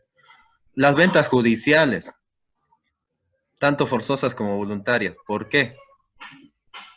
Porque la venta judicial, lo mismo, lo que se conoce por subasta, la realiza una autoridad judicial. Por lo tanto, no forma parte del contrato, por lo menos no en interés propio, sino en representación del Estado. Se supone que la venta tiene que ser perfecta, sin gravámenes, sin vicios y obviamente sin lesión. Y aparte hay otra cuestión también objetiva, más que los sujetos en realidad. La lesión no opera en las ventas judiciales o subastas debido a que lo normal, bueno, no lo normal, pero sí común, es que se reduzca el precio base para una subasta ante la ausencia de postores. ¿Sí se acuerdan de eso?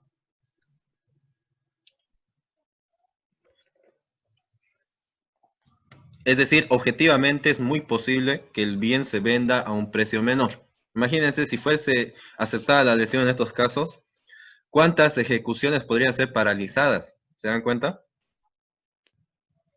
Sí. Porque es lógico que el precio a veces baje, ¿no? Con lo cual se frustrarían muchos derechos de crédito. El artículo 1481 dice, la venta forzosa refuerza lo anterior, no puede ser impugnada por lesión, tampoco tiene lugar la responsabilidad por vicios de la cosa. ¿Qué dice el artículo 1277? Este es el que habla de la lesión en la división y partición de bienes hereditarios. Ojo que puede ser judicial o puede ser una división extrajudicial. Este artículo dice, la división, aún la testamentaria, puede rescindirse cuando uno de los coherederos prueba haber sido lesionado en más de un cuarto, según el estado y valor de los bienes a tiempo de hacerlo. La acción prescribe a los 2 años. La lesión en todos los casos prescribe en ese plazo. Es bueno decirlo. El estado de peligro. El estado de peligro se define como aquella situación de apremio actual de salvarse a sí mismo o a otro de un mal grave. Elementos esenciales para que se pueda entender que hay estado de peligro. Ese estado tiene que ser conocido por la contraparte, con lo cual se acredita una mala fe. Y segundo, el perfeccionamiento del contrato debe realizarse en condiciones inicuas. ¿Qué quiere decir inicuas? Que no son equitativas, desiguales. En ambos casos, fíjense que tanto el estado de peligro como la lesión suponen un desequilibrio. Dice el artículo 560, a ver, ¿quién se anima?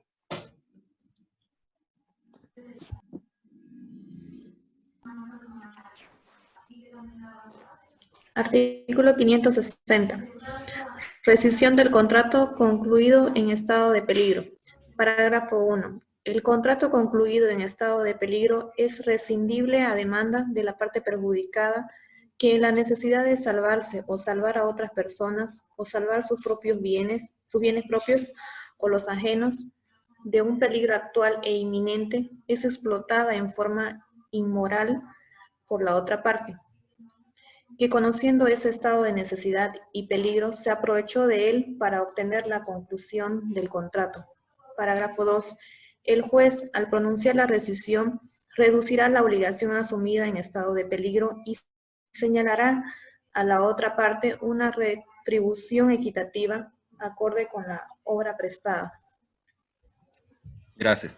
Fíjense que aquí una nota esencial es que la rescisión concluida por contrato concluido en estado de peligro o necesidad no tiene como consecuencia el efecto retroactivo que sí es previsto para la anulabilidad, la nulidad y la resolución.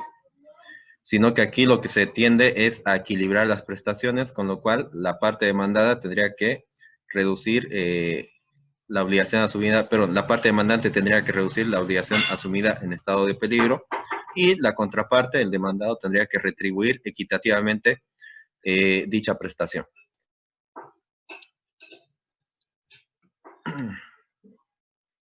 Vamos terminando, por si acaso, y media comenzamos el examen, ¿ya?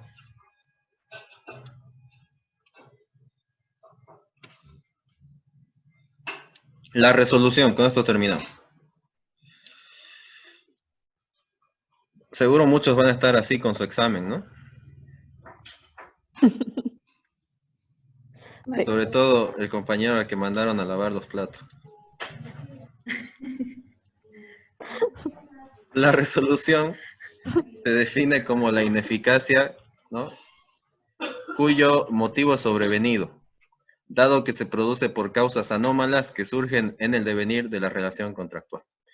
La resolución siempre proviene de un hecho sobreviniente, de un hecho posterior. No se olviden de eso. Sus efectos son ex tunc. ¿Qué quiere decir? Que son retroactivos.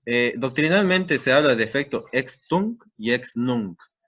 Ex nunc supone que los efectos son a partir de la fecha a lo posterior. Ex tunc, como lo ven aquí, se habla de los efectos retroactivos, es decir, aquellos que se producen hacia atrás, ¿no?, en lo pasado.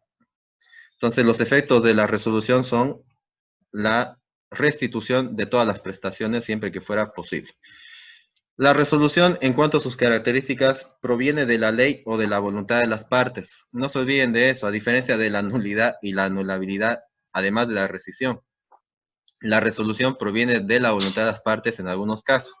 Es el caso en el cual se establece cláusula resolutoria.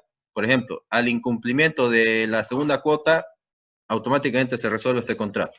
Si está en el contrato, se resuelve y es extrajudicial, es por voluntad de las partes. O si se le confiere, ya dijimos hace un momento, la posibilidad a una de las partes de que por sola voluntad resuelva el contrato. Aunque se habla de rescisión a veces, ¿no? La resolución por eso puede ser legal, es decir, por efecto de la ley, cuando las partes lo han establecido, o puede ser judicial. Produce efectos entre las partes y terceros. Ahí está otra diferencia. La resolución puede alcanzar también a terceros, salvándose los derechos de aquellos que hubiesen actuado de buena fe. Bueno, como pueden ver, ¿cuáles son las causales de resolución de los contratos? Son 3. Por incumplimiento voluntario, culpable del deudor, por imposibilidad sobreviniente, y aquí ya empezamos a entrar en aguas de la cuarentena y los efectos contractuales, y también por excesiva onerosidad. Voy a ir terminando, ya tenemos 5 minutos, pese a que voy a ampliar un poquito igual la siguiente clase. ¿Qué sería la resolución por incumplimiento voluntario? Es aquella en la cual el incumplimiento se deriva de la misma voluntad del deudor. Dicho de otro modo, cuando el deudor no quiere cumplir el contrato. ¿Se entiende? Sí. No hay una causa que le exonere en todo caso, simplemente deja de cumplir. En ese caso, ¿qué opciones tiene la parte, el acreedor? ¿Qué opciones tiene? Tiene 3 opciones, no se olvide. Ya lo hemos dicho alguna vez. 1, exigir el cumplimiento. 2, exigir la resolución del contrato. Y 3, el resarcimiento del daño. En realidad, la resolución del contrato viene aparejada del resarcimiento del daño. En cambio, el cumplimiento es simplemente eso, un cumplimiento. Ahora, hay otras facultades también. Bueno, la compañera Sánchez dice que deja la clase, pero no se olvide que hay examen, ¿no? Por lo tanto, no sé si es conveniente que abandone la clase. Bien, les decía que el incumplimiento... Un momentito. Les decía hace un momento que el incumplimiento puede generar entonces también otro tipo de facultades. Básicamente, ¿qué puede hacer una persona ante el incumplimiento? Puede hacer lo siguiente. Puede demandar el cumplimiento, ya dijimos, resolver el contrato, pedir el resarcimiento, pero también puede suspender su propio cumplimiento. ¿Qué pasa en estos casos? Cuando hay prestaciones recíprocas, es decir, de un lado y del otro, ¿no? De una parte y de la otra. Si una de las partes deja de cumplir su prestación, la otra puede optar por suspender su cumplimiento. Es lo que se llama la excepción non ad impleti contractus. Es decir, básicamente que cumpla una de las partes primero para que la otra también cumpla. Esto simplemente genera una suspensión y no resuelve el contrato. Y solamente puede ser concebido en contratos con prestaciones recíprocas, no unilaterales, donde hay incumplimiento y punto. Segundo, tenemos la imposibilidad sobreviniente. La imposibilidad supone que la parte no puede cumplir, pero por una causa ajena a su voluntad. Es decir, a diferencia de la resolución por incumplimiento voluntario o culpable, la resolución por imposibilidad sobreviniente supone que la parte no puede cumplir. Esto es lo que ha creado la teoría del caso fortuito o fuerza mayor. Les pregunto, ¿la cuarentena, la pandemia en general, es un caso fortuito? Sí. No en todos los casos, ojo, ¿no? Si somos muy generalistas, podemos decir sí, pero es que no siempre. Por ejemplo, hay gente que ha seguido percibiendo sueldo, ¿vamos a decir que esta gente no puede pagar? Depende de los casos. Entonces, depende de los casos. Evidentemente, no es por sí misma una fuerza mayor o caso fortuito, ¿sí? Va a depender de cada caso y de cada tipo de contrato. Por otro lado, Se tendría que demostrar entonces se tiene que demostrar. Entonces, la para imposibilidad... llegar a la resolución del contrato. Evidentemente, o sea, nos apegamos a la casuística, hay que ver caso por caso. No en todos los casos la pandemia ha sido una imposibilidad. ¿Sí? Es que a veces nos han metido esta idea de que por ahí la pandemia, ¿no? Genera ya de por sí la imposibilidad, ¿no? Pero no pasa con todos. Desde ya les digo, por ejemplo, hablando de otro tipo de obligaciones como la asistencia familiar, no hay imposibilidad que exima a la persona de cumplirla, ¿no? No sé cuántos van a verse afectados por este hecho, la verdad. Bien, entonces la imposibilidad puede ser definitiva, lo que genera la imposibilidad sobreviniente, la resolución por imposibilidad sobreviniente puede ser temporal. Este es otro elemento que hay que tener en cuenta. La cuarentena puede suponer una imposibilidad, pero no definitiva. Es decir, ¿cuál va a ser el efecto de la imposibilidad temporal? No puedo cumplir en estos últimos 3 meses solamente, pero sí puedo cumplir después. ¿Qué quiere decir? Solamente se suspende la ejecución. Es decir, termina la cuarentena, por ejemplo, si llega el caso y ya puedo cumplir, entonces el contrato continúa. Es simplemente una imposibilidad temporal que difiere la ejecución de la prestación, nada más. Por el contrario, la excesiva onerosidad es lo que se conoce como la teoría de la imprevisión, cuando en el devenir del tiempo la prestación se hace excesivamente más onerosa para una de las partes. Pero para que pueda proceder la excesiva onerosidad, el riesgo no tiene que haber sido asumido por las partes, la causa tiene que ser también ajena a la voluntad de la persona. No se preocupen, esto no va a entrar, así que esto último, ¿no? De la excesiva onerosidad, pero la resolución en general sí. ¿De qué manera procedemos? Yo les voy a pedir que en este momento se vayan a la plataforma virtual. Primero, pónganme la lista de asistencia, les pido, ¿ya? En el chat. Vayan poniéndome su nombre en el chat del grupo. ¿Me están escuchando? Y de ahí nos vamos a plataforma. Y de ahí Ya. nos vamos a la plataforma. Por eso, escúchenme, pongan su nombre en el chat, activen sus cámaras, por favor, y se van a plataforma a la unidad 4 al final, ¿ya?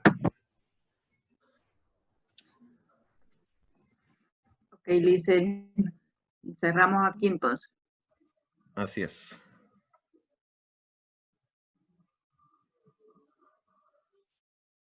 ¿Se ve la pantalla?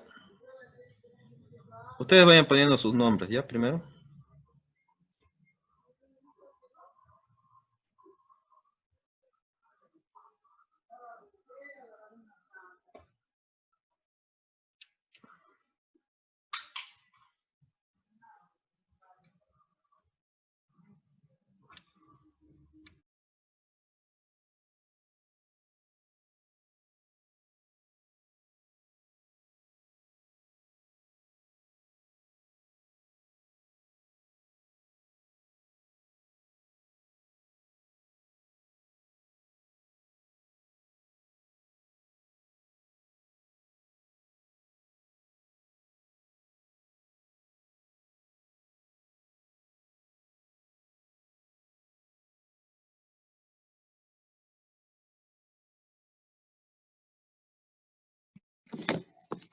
Ay, caramba.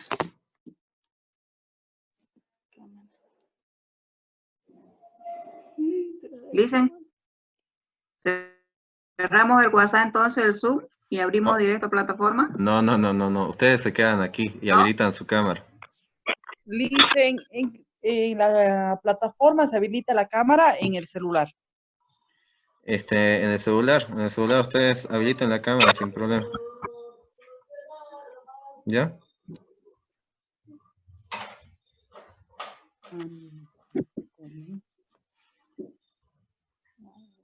Habilitan su cámara, ahí. Lice, me sale, no se puede habilitar. Me sale, no se puede habilitar la cámara en el celular. ¿Y por qué le sale eso? ¿Qué más le sale?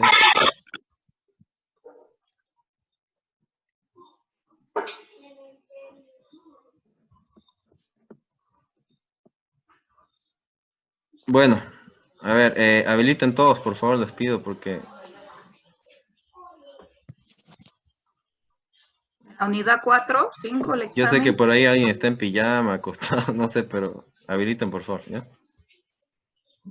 ¿En qué unidad, Listen? 4, 5. En la unidad 4, ¿ven mi pantalla?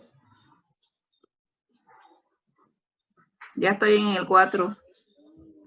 Ya, váyanse al final, y si no les sale, recarguen la página, fíjense el puntero en la esquina superior izquierda, ahí le dan recargar la página, al final de la unidad 4 les va a salir examen parcial.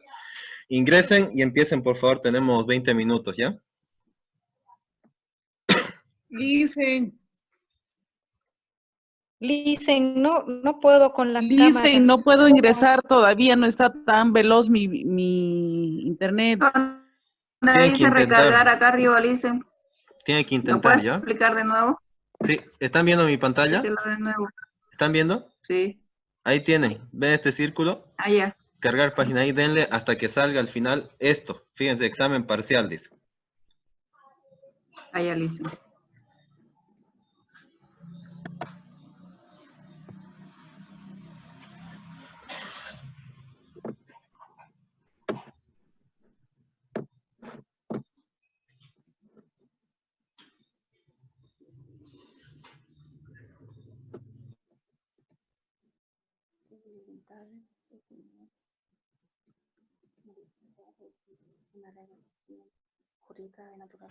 ¿Ya podemos ingresar al examen? Sí pueden ingresar, pero activen sus cámaras.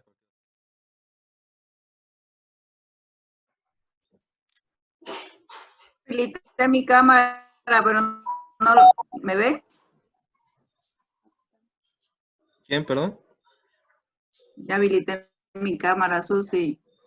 A ver, Estoy de lente. enseguida voy a comprobar. Doctor, no puedo abrir la unidad 4. Tiene que recargar la página, por eso les dije. Sí, ya la veo. Tiene que ¿Sí? recargar la página. Sí. Empiezo entonces, ¿no? Empiecen, ¿Puedo por empezar, favor. no? Empiecen. ¿Dónde se empiecen. recarga, doctor? ¿En qué lugar? Arriba, en la donde esquina está, superior arriba, izquierda. la mano izquierda, ¿Ve mi puntero ahí? al lado de la segunda flecha. Hasta que salga le dan ahí, ¿ya? Por favor. Ustedes vayan, me confirman cuando envíen ya el cuestionario, ¿ya? Está fácil. Utilicen. Fácil en el sentido de que si saben, ¿no? Si no, si han prestado atención, lógicamente. ¿Cuánto tiempo? ¿20 minutos? ¿30? 20 minutos tienen, por favor, ¿ya? ¿20? Sí.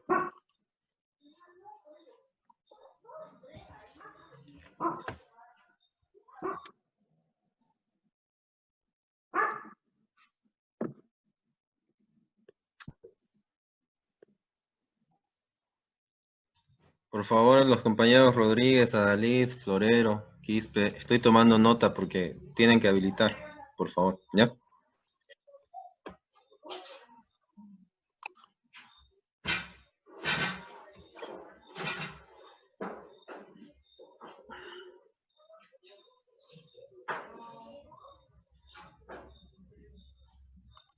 Doctor, ¿cómo está? Buenas tardes. Una consulta que hay que habilitar, disculpe. Tienen que habilitar su cámara. La cámara. Sí, por favor. Ya. Doctor, ya lo tengo habilitado ya, pero entro nomás en la plataforma directo a darlo. Está Sí, sí. habilitada mi cámara. Ingrese, por favor, a plataforma.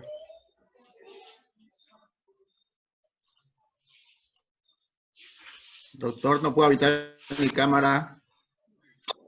Fernando Mamani.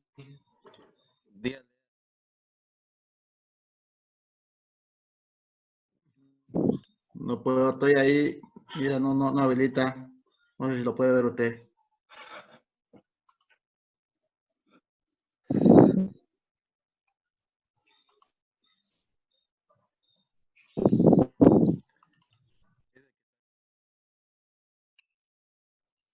De amarillo, de amarillo.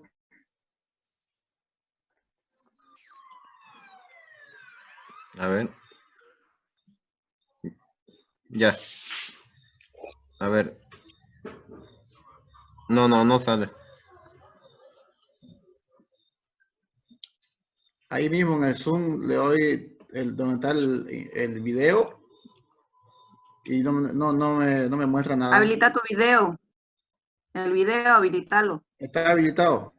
Ya está, pero no muestra la imagen. No te va a mostrar a vos, él te va a ver a vos. Ahí, doctor. Mamani es, perdón. Sí. Me sale sin cámara, le cuento. Sí, pues yo porque yo a veces participo y me veo también a veces en la cámara, pero ahorita no.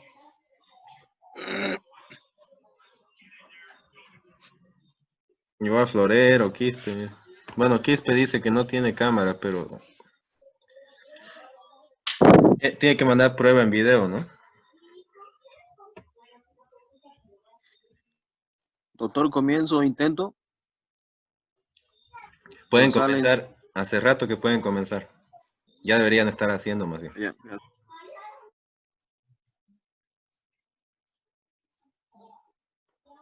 Campos no se ve.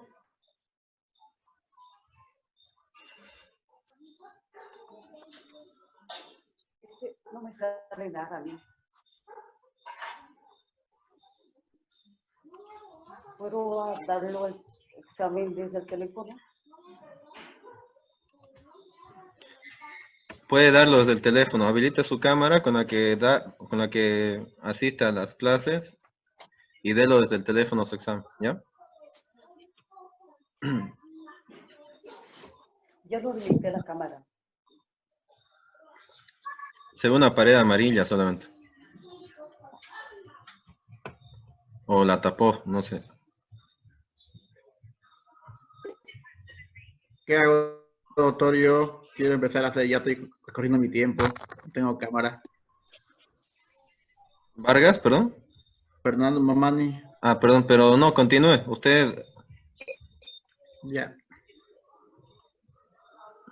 Usted lo habilitó, lo que pasa es que ahí sale un aviso que no puede. Eso está bien. ¿ya? Porque si no me sale este aviso, quiere decir que ustedes no la están habilitando. Así que continúe de una vez.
Buenas tardes, Licen. Una consulta para el examen. Sí. Hay que entrar a la plataforma, ¿no? Sí, Recién tiene que acabo de entrar. activar mi cámara, ¿no? Ya, listo.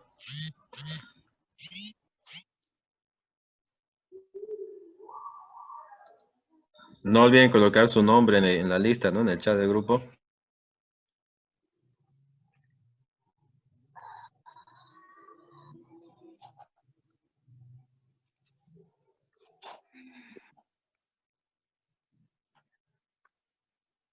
En el grupo de WhatsApp hay que anotar el nombre. No, en el grupo de Zoom, aquí en el chat. Ah, ya. Ya, ya anoté.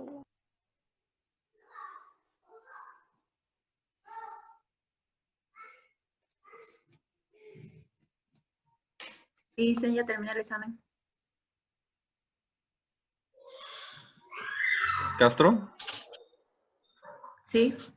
Ya. Si terminó el examen, ¿puso ya su nombre en el chat? Sí, ya puse. Bueno, pues nada, sería eso entonces, ¿ya? Pueden salir los que Bueno. terminen. Pero me tienen que avisar que han terminado, si yo confirmo.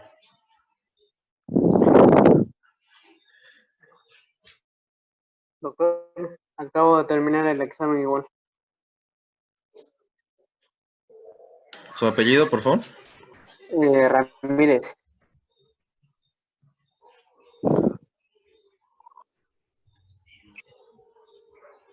A ver, déjenme confirmo, ¿ya?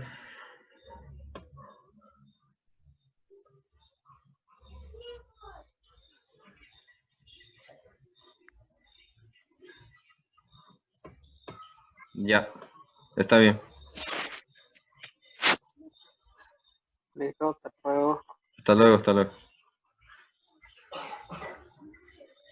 Dicen, ya terminé. Mónica Rodríguez. ¿Listo? Voy ¿Ya dejó su nombre en el chat? sí, por si acaso voy a volver a ponerlo. Creo que no lo puse completo. Ya, está bien, por las dudas. Bueno.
Licenciado, ya terminé mi examen. Soy Ariel Claros. Ya, perfecto. ¿Puso su nombre en el chat? Sí, licenciado, gracias. Hasta luego. Listo, hasta luego.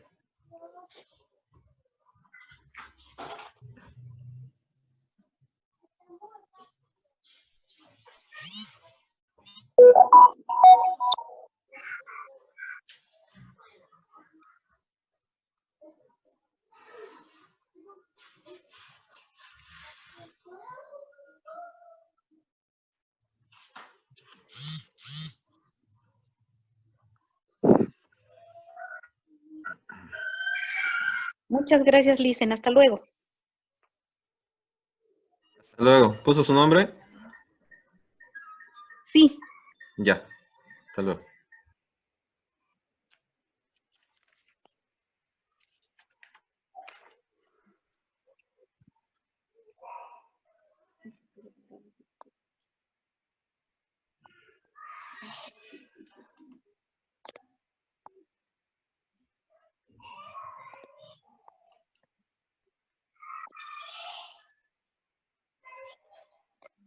Doctor, ya terminé mi examen.